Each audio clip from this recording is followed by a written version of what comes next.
receive temporary relief, and how temporary that proves to be will depend on a couple of things. First of all, how effective capital controls are in keeping money within Cyprus, and secondly, whether the Cypriot economy can actually function with capital controls. But for now, it's happy days and bank shares are on the way up. If there is a risk of contagion to the European banking system, where is next in the firing line?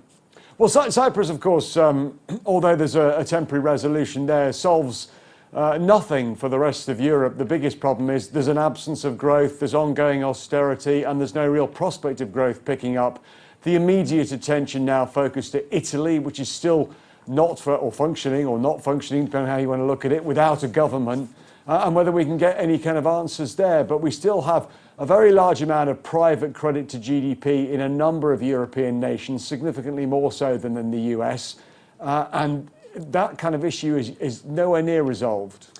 Moody's this morning issued a note on the French banking system, kept them on negative watch and said big risks from recession and banks' reliance on wholesale funding. How big a problem is France, and when will it be a problem for us?